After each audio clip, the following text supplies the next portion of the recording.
Assalamu alaikum. Welcome to lesson 30, our final lesson in the Quranic Arabic in 30 days course. Today's lesson is going to cover passive verbs. What is a passive verb? Well, let's start with the opposite of a passive verb, which is an active verb. It's a regular verb, something like the verb daraba, which means he hit. Now, the thing with an active verb is you know what the subject is. You know it's he that's doing the hitting. What about a passive verb? In Arabic, the passive verb would be duriba. In English, you would translate that as he was hit. He was hit. So now I know who the object is, but I don't know who the subject is. Who was hitting him? We don't know that. So the passive verb hides the subject of a sentence. And we've seen this is the past tense version. You also have the present tense version. Yadribu, which means he is hitting or he hits. The passive verb of that would be yudrabu, which means he is being hit. So again, we don't know who the subject is, who is hitting him right now. So these passive verbs, they appear quite commonly in the Quran. And so in this lesson, we're going to understand how to construct the passive verb. How do we create it? Well, we start with the active verb. In all of these cases, we're going to start with the active verb, and all we're going to do is change some of the vowels of the active verb. So let's say you have a verb like nasara. Nasara means he helped. To convert that to its passive form, he was helped, I put a dhamma on the first letter. So na becomes nu. And then I put a kasra on the second last letter. So in this case, that's the sad. So it becomes nusira. Nusira. He was helped. Okay, so let's say I have a different verb, shariba. It could become shuriba. Karuma becomes kurima. And so you'll notice that the active form, these verbs look a little bit different from each other. The second letter has a fatha here, it has a kasra here, it has a dhamma here. But the past tense equivalents of all of these verbs look the same. Nusira, shuriba, kurima. It's always dhamma, kasra, and then fatha. So that's one of the nice things about the passive form of a verb. They tend to look a lot more uniform than sometimes that the active form does. What about in the present tense? Well, the rules are similar. I take the first letter and put a dhamma. So yansuru, he is helping. Yunsaru, with the passive form, means he is being helped. So I put a dhamma on the first letter, you. The second letter I don't change. Then on the second to last letter, which in this case is the third letter, I put a fatha. So yansuru becomes yunsaru. He is being helped. Yahsibu becomes yuhsabu. Yakrumu becomes yukramu. And again, we see that the active forms look a little bit different. Yansuru, yahsibu, yakrumu. But the passive forms all look the same. Yunsaru, yuhsabu, yukramu. And that is something that makes the passive a little bit easier to recognize when you're reading the Quran. Now, we've been looking at the simple 3-letter forms of each of these verbs, but if you go all the way back to lesson 16, we said that we have derived forms in Arabic as well. So we can take a verb, and by adding a prefix or adding certain letters in the middle of the verb, I can actually create new forms of the verb. So we saw how we could take the verb qabila and create qabbala, qabala, aqbala, all of these different forms that have slightly different meanings. And you have the present tense forms, and we memorize these tables. You can go back to lesson 16 and refresh your knowledge of these derived forms. But the point that I want to make here is that I can take the past tense or the present tense and apply the same rules to get the passive.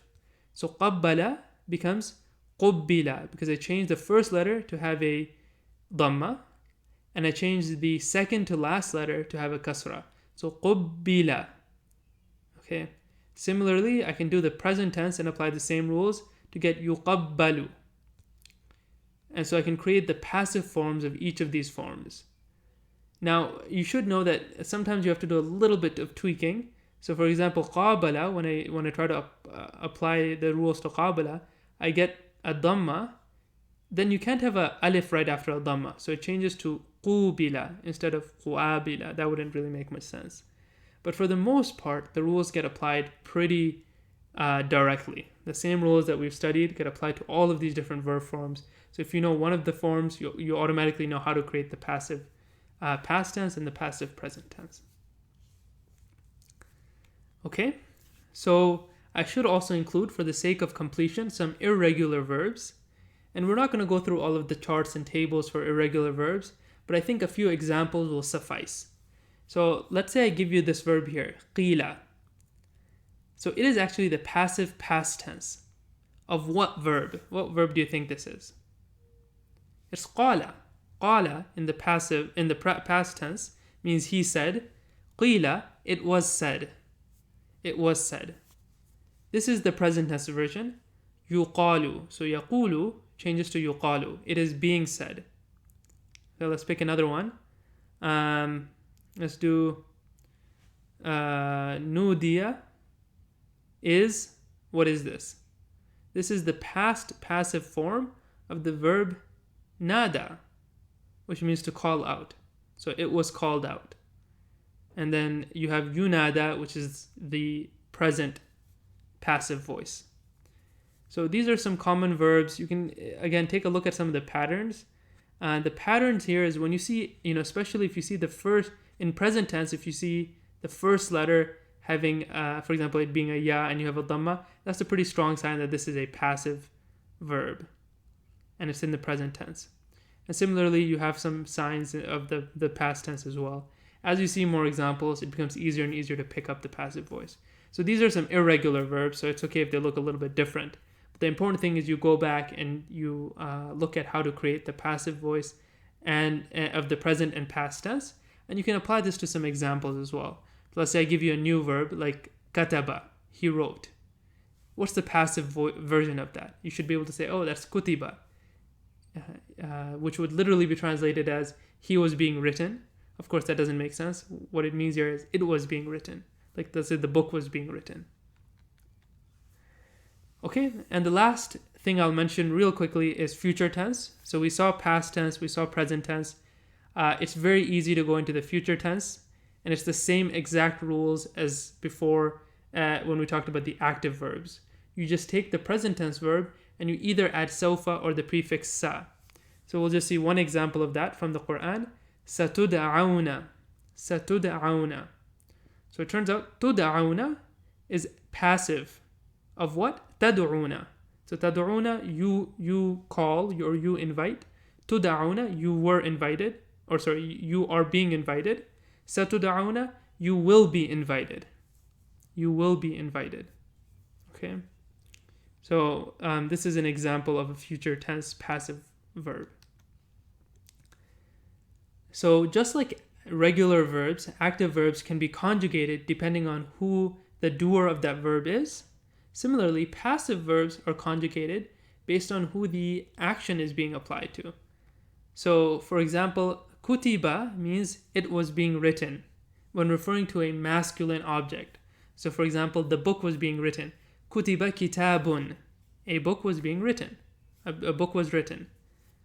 Kutiba is two things were being written. So, for example, if there were two books that were being written, I would say kutiba. Kutibu, those things were written. Kutibat, it was being written when referring to a feminine object. So, for example, magazine, turns out it's a feminine word. So, kutibat is it was being written if referring to a magazine, for example, and so on. And so you'll notice that this table is exactly the same as the past tense table for an active verb. The only difference is instead of kataba, you have kutiba as the first three letters. Everything else is exactly the same. So kutibta, you were being written, and that doesn't really make too much sense given the word kutiba, but you get the idea. Okay. Similarly, the present tense table is also exactly the same, but instead of yaktubu, you have yuktabu. And so you have yuktabani, yuktabuna, tuktabu, and so on. Okay, so you can practice both of these tables. So go ahead and pause the video, go back to the past tense table, practice it with kutiba or with a different verb. Then again, pause the video on the present tense table and practice it with a different verb as well, and make sure that you understand how to conjugate it. But it's really just a refresher. It's exactly the same conjugations as we saw before for the irregular active verb. One last thing that I want to mention is that sometimes the passive voice doesn't even have it doesn't have a subject or an object. So what do I mean by that? So we said that the passive usually hides the subject, and the object kind of takes the place of the subject. So if I say for example, duriba bilalun, that means Bilal was hit. Okay, so the grammatical subject of that sentence is Bilal, because Bilal was hit. Now the real subject is hidden, so Bilal kind of takes the position of subject, and that's why it is in the marfu' case, for example. But sometimes there is no subject or object, so nothing takes the place of the subject whatsoever. And so that's an example of that is the verb qudiya. Qudiya is the passive voice of qada. Qada. Qada means he judged. So qudiya would mean like he was judged. And in this version here, there's actually no subject. So no one is actually being judged. Instead, this is being used in an impersonal way to mean that there was judgment. So there was some judgment between them. There was some judgment between them. And the way I can say that using the passive voice. So you'll notice that there's no person was being judged. There's no judger. Nothing is mentioned. It's the best way to translate this in English with the impersonal passive voice is there was or it was. So in this case, there was judgment between them. And this only works with the third person singular masculine passive voice. So qudiya is kind of the generic way of saying it.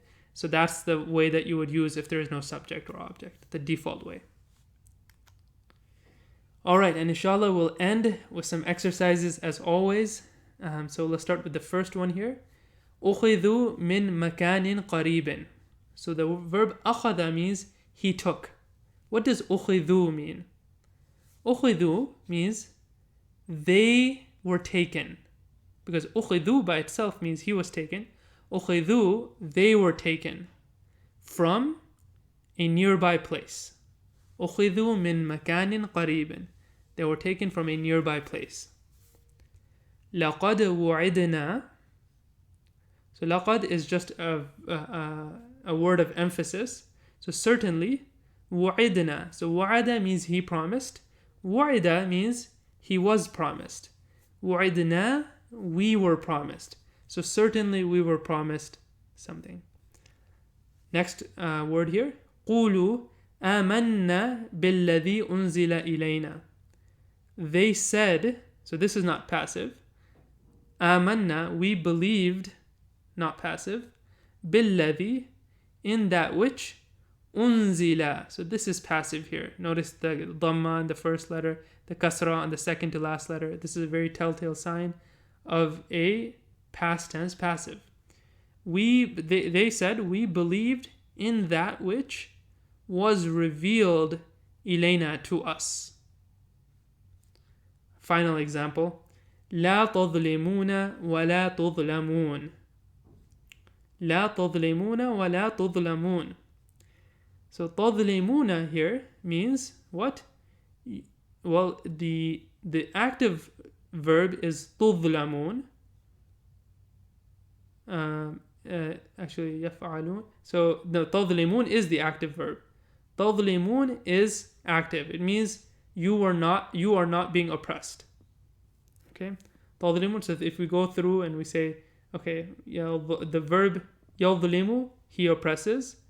تظلم, you oppress. تظلمون, you all oppress. So speaking to a group of men or a group of people in general. لا تظلمون, you do not oppress. ولا تظلمون. This here is the passive version of this. So you do not oppress, nor are you oppressed. Okay? You do not oppress, nor are you oppressed. Okay. And finally, I'll give you a few exercises, a few verses that you can try translating on your own. And if you have any questions, you can ask in the comments below.